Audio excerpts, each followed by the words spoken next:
Chapter 1. Explicit or Implicit. All firms have a competitive strategy. An organization's structure defines its competitive strategy. For example, a small, locally owned creamery and Gosner Foods will hardly have similar ones. A strategy comprises several policies employed to achieve specific goals. An explicit strategy is developed through planning and approved by the company's top management. However, if the strategy is not documented officially, the company still has it. An implicit strategy presupposes that different employees or departments pursue specific goals that fit their vision of long-term company development. But the sum of these departmental approaches rarely equals the best strategy. Essentially, developing a competitive strategy is developing a broad formula for how a business is going to compete, what its goals should be, and what policies will be needed to carry out those goals. Michael E. Porter. Strategic planning allows you to see how the company is likely to develop from a long-term perspective. As a manager or a person in charge, you might want to ask yourself these questions. What is driving competition in the industries I want to enter? How will my industry evolve? What actions are competitors likely to take? What is the best way to respond? How can the firm compete in the long run? The adoption of strategic planning all over the world shows there are significant benefits to gain. However, formal strategic planning emphasizes the necessity to ask these questions while overlooking the possible answers.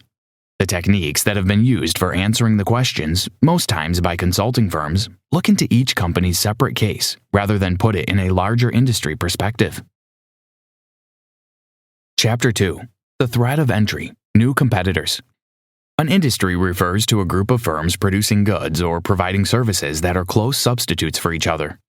Competition in an industry continually works to drive down the rate of return on invested capital toward the competitive floor rate of return. The forces driving industry competition are entry, the threat of substitution, bargaining power of buyers, bargaining power of suppliers, and rivalry among current competitors. Michael E. Porter. New entrants in an industry often bring substantial resources and the desire to gain market share. They might lower prices, which can make their counterparts' costs inflated. Reduced profitability is a possible outcome. The threat of entry into any industry depends on how well the existing competitors hold their ground and the objective economic factors or barriers of this specific industry. Some primary sources of barriers to entry are 1. Economies of scale. This deters entry by forcing an entrant to come in at a large scale and risk strong reactions from existing firms, or come in at a small scale and accept a cost disadvantage. Both are undesirable options. 2. Product differentiation. This creates a barrier to entry by forcing the entrant to spend heavily to overcome existing customer loyalties. 3. Capital requirements. The need to invest large sums in order to compete creates a barrier to entry, particularly if the capital is required for risky upfront advertising or research and development. 4. Switching costs. This is a one-time cost buyers face as a result of switching from one supplier's product to another. 5. Access to distribution channels can be created by an entrant's need to secure distribution for its product. Established firms have already employed logical distribution channels for a particular product. Therefore, the new firm must persuade the channels to accept its product through price breaks, cooperative advertising allowances, and the like to get profit. 6. Government policy can, for example, limit companies' access to raw materials or enforce licensing. Switching costs can include employee retraining costs, costs of new ancillary equipment, and testing time. Chapter 3. 3 universal strategies to outrun your competitors. Even within one industry, companies that provide similar services or goods may differ significantly when it comes down to their structure. The structure defines the competitive strategy a company will pursue. However, there are 3 nearly universal or generic strategies you might consider. Later, they can be amended and tailored to the specific needs of your business. Overall cost leadership. This revolves around the costs. Reduction of costs is your main goal. You employ the facilities in the most cost-effective way and try to eliminate marginal customer accounts. The areas you foremost cut the costs are research and development, service, sales force, advertising, etc. Research and development or advertising are vital in getting the edge over the competition. However, lowering your costs implies a competitive advantage. It will keep the price for goods and services relatively low and still let you earn returns. If your expenses are one of the lowest, powerful buyers will not be able to affect them. This is also true about powerful suppliers. Reduced costs also demand access to a large segment of the market and raw materials. AliExpress, Alibaba, Amazon, McDonald's, Wizz Air are examples of successful cost leadership. You may invest returns gained through cost leadership in advanced equipment. Differentiation. This is your chance to be unique. This uniqueness doesn't have to manifest entirely, but reveals itself in specific areas. Design or brand image, customer service, technology, features, etc. Some of the successful cases of differentiation are Apple, operating system, product design, higher pricing resonant with higher quality. Emirates, customer service, advanced technology. Hermes, exclusive, original, hard to get products of high quality. Tesla, innovation, sustainability, absence of marketing strategy. Lush, handmade of high quality, ethical, and social responsibility of the brand. Approaches to differentiating can take many forms: design or brand image, technology, features, customer service, dealer network, or other dimensions. Michael E. Porter. The desire to own something unique, original, and crafted benumbs sensitivity to a higher price. Customers who prefer such brands become loyal as they feel that the company creates something specifically for them. Thus, increased margins are implemented and even justified. Your differentiation strategy tells your customers that your product is not for everyone, but it's worth it. Differentiation increases margin, and there's no need for cost reduction. You can invest in customer care, R&D, and advertising. Focus. This requires that you single out a particular group, a segment of the product line, or geographical market, as Porter writes. Each department of a company works towards policies that affect the entire industry but target niche markets. Peculiar about this strategy is that either cost reduction or differentiation are its complementary strategies. Whichever you choose, you should also offer something extra, a benefit, a range of choices, and so on. When the focus falls on lowering costs, your product should be essential, not exclusive. It is quite beneficial if that's an everyday use type of product, as there is always a demand for them. If you target uniqueness, you look at narrow markets and strive to enhance that one-of-a-kind idea. In this case, your something extra might be satisfying individual demands or creating a product tailored specifically to each consumer's needs. A low-cost position always places a firm in a favorable position, vis-a-vis substitutes relative to its competitors in the industry. Michael E. Porter. Chapter 4. Use these tools to analyze your competitors. The following are 4 diagnostic components to a competitor analysis. Competitive analysis asks, who are our rivals in the industry? Future goals. These are the endpoints of the business cycle, yet they define companies' behavior on the market. They also help you learn whether your competitor is happy to be where they are. Perhaps they want to change their strategy due to internal factors or the influence of external ones. Goals define the capacity they have to make a new move or stick to their proven ways. The following diagnostic questions will determine a competitor's present and future goals. What are the stated and implied financial goals of the competitor? Do they give more attention to short-term or long-term goals? What is your competitor's attitude toward risks? Do they want to become a leader in the industry? Do they have particular values apart from getting revenue that influence their goals? Analyze your competitors' goals to predict how they are likely to react to your strategic changes. Assumptions. These are accepted beliefs that do not require support by evidence. These fall into 2 major categories. How your competitor sees itself. These assumptions are not always based on concrete facts and statistics. Instead, they have to do with the image a company pursues to project. For example, an oil producer might be investing in planting trees in Southern America, which would make them enthusiastic ecological defenders. At the same time, this company makes a profit by drilling into the seabed and destroying the coral reef and underwater life in general. Thus, their main activity doesn't fit in with the image. How they see the industry and the other companies in it. Again, these might not reflect reality. However, there are 5 things to think about before you make such assumptions. You can't always know exactly what the customer wants. Advertising and communication through social media are not 100% beneficial. Trends you see as long playing might become outdated in a snap. Customers are different and not equal. Loyalty doesn't guarantee high profits. Current strategy. This was already discussed in Explicit or Implicit as a set of policies to achieve company goals. Capabilities. This stands for the resources such as time, money, and intensity of a competitor's reaction to changes. Its weaknesses and strengths will determine its ability to react or initiate strategic moves and deal with occurring environmental or industry events. Examining assumptions of all types can identify biases or blind spots that may creep into the way managers perceive their environment. Michael E. Porter. Chapter 5. Fragmented industries need to formulate a competitive strategy in order to survive. The absence of the market leader defines fragmented industries. A market leader usually shapes and somehow dictates the competition. One more peculiarity is that medium-sized companies form the bulk of such industries. The examples of fragmented industries are services, retail, distribution, wood and metal fabrication, agricultural products, and creative businesses. In a highly fragmented industry, the entrant may affect many firms, but have only marginal impact. Michael E. Porter. Industries are fragmented for different, mostly complementary reasons. The principal ones are: 1. Low overall entry barriers. The easier it is to get into an industry, the more companies take advantage of it. 2. High transportation costs. This reason affects the size and territorial coverage of the company. 3. Local regulation.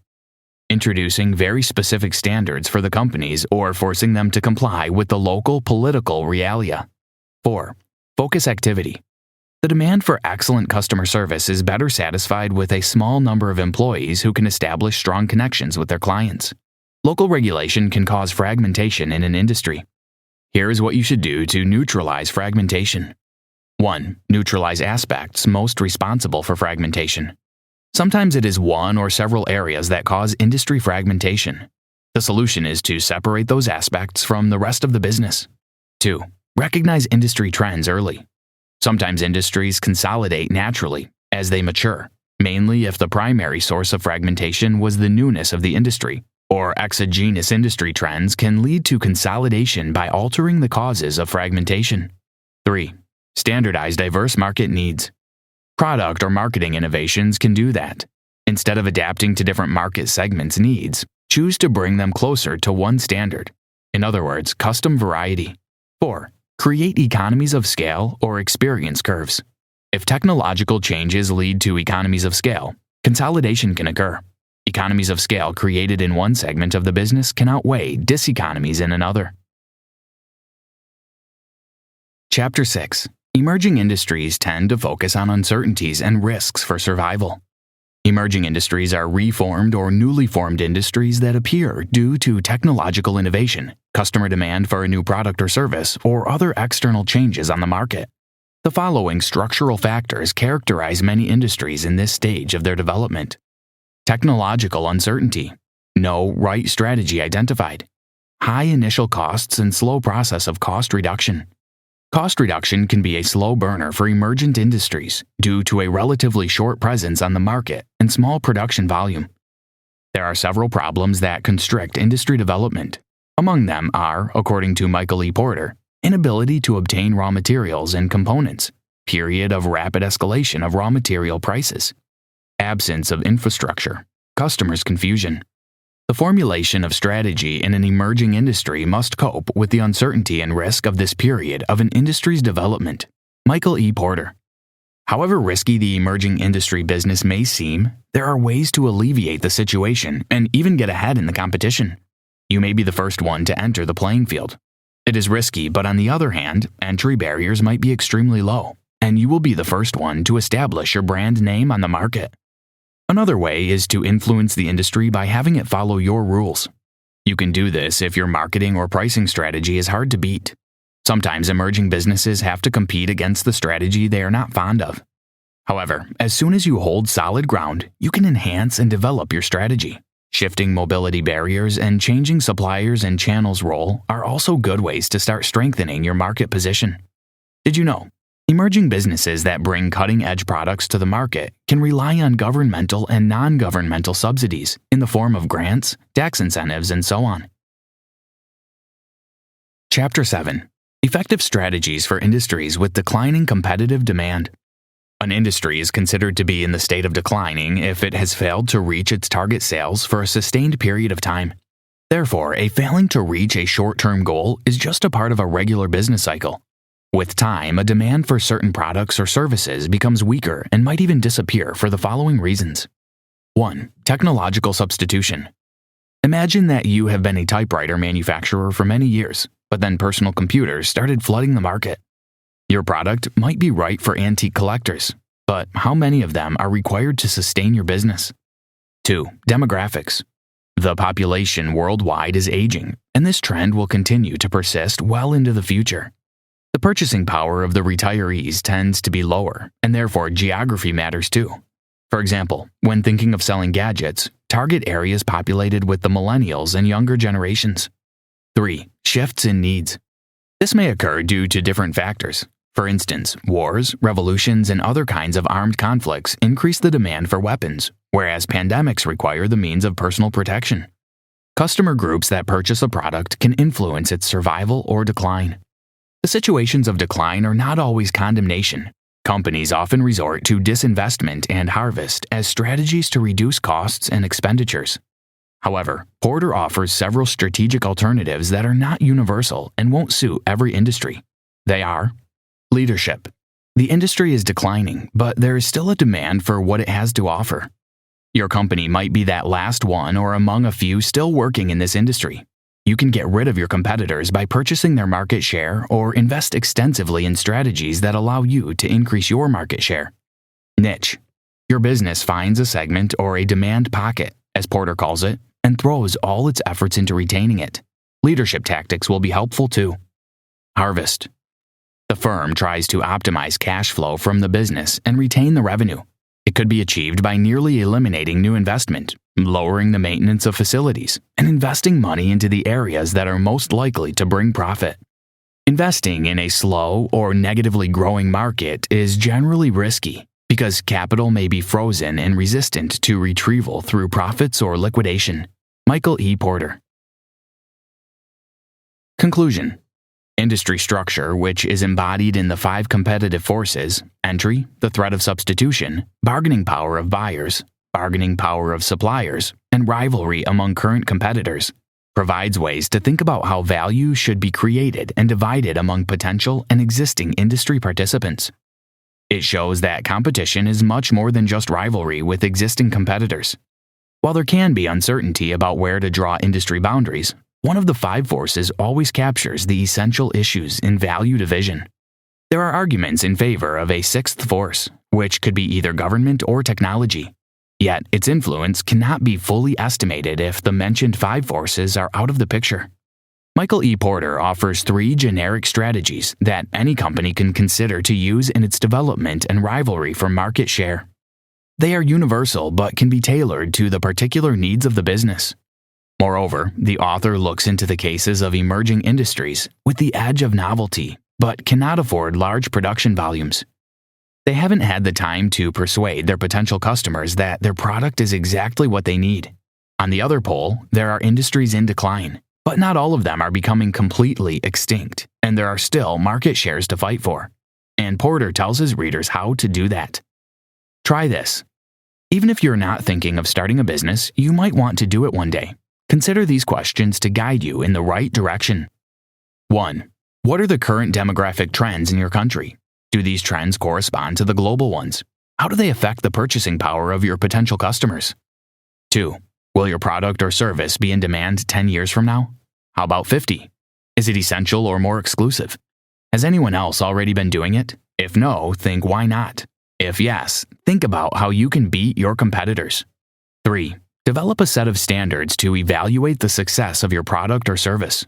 Establish the criteria to estimate that your business needs to be shut down or transformed, because it is always beneficial to stop at the right time.